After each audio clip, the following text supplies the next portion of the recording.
Hey, does this look like your gate?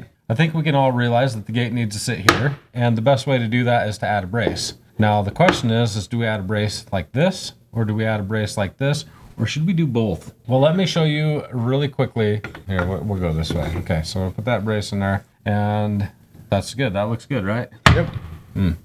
This way is the way that it would be in tension. This is what we do with truss rods, right? I really thought that was going to work. Maybe go back to physics school. I never went.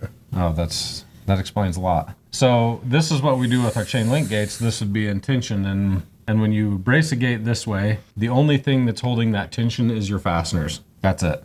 That's all you're relying upon. Now, however, without a single fastener, by simply switching this brace this way, and all of a sudden, we haven't even added a fastener yet. Dude, that's magic. Not only that, I can take this and add it, and we're still good. What?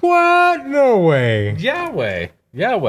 So that is the difference between tension, which would be this direction, and compression. So if you're building a wood gate, this is the only thing you need to do. The other thing I will see people do is they'll put a middle horizontal in here, and they might run this one in tension and then this one in compression. And all that's doing is putting undue stress on this particular right here where these fasteners are and that middle rail is for no reason whatsoever.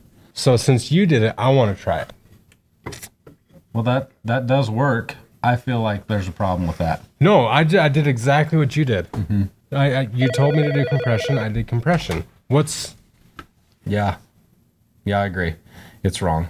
He still thinks he belongs on the show, but we'll get him corrected. Okay, thanks. They say it's wrong. I did exactly what you did. But we missed one thing. Can I see I see you have a square there. Can I borrow that? You are a square. So what we have here, we have an angle that is less than 45 degrees, right? Okay. So we could actually go all the way up to 45 degrees, and that still will do its purpose. Now, what you have over here... I have a compression brace. No, you have exceeded 45 degrees.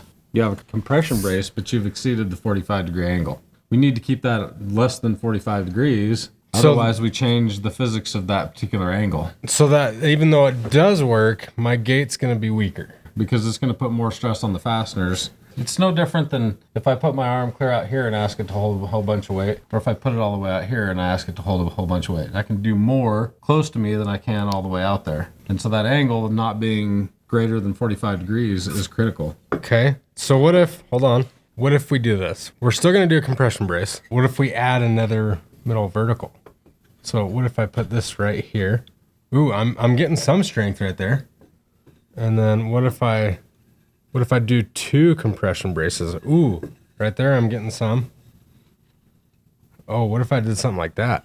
Now we've stayed less than 45 degrees. Which is critical. So if I was doing a longer gate and I had to keep into consideration the 45-degree rule, this is what I would do. If you're going to do a longer gate. Ta-da! So we sell an anti-sag kit, and there will be a link to that in the description down below, that if you have a gate and it's already sagging, it already has gate dysfunction, there is another way to do this. So maybe your brace is running the wrong way, like so.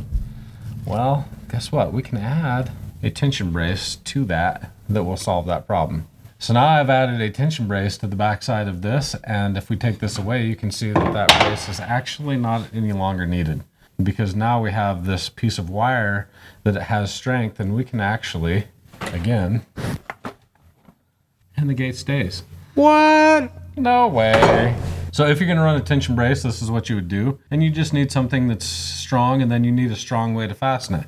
The weakest point on all this stuff is definitely going to be your fasteners. The anti-sag kit will actually come with a corner brace that kind of wraps around the corner of your gate right here. And then I think up here too. Yep. And then you tighten the cable, and it has a cable that can take that tension and straighten up your gate. If you don't want to have to completely rebuild your gate and you need to suck it back up so that it can stand at attention, that's how you do it with the tension brace.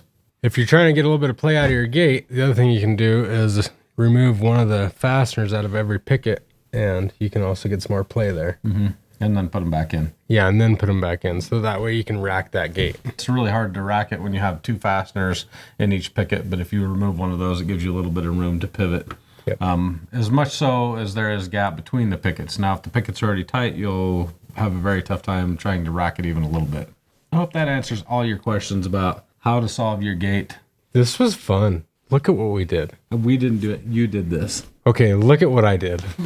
Yes. You're very proud of yourself, aren't you?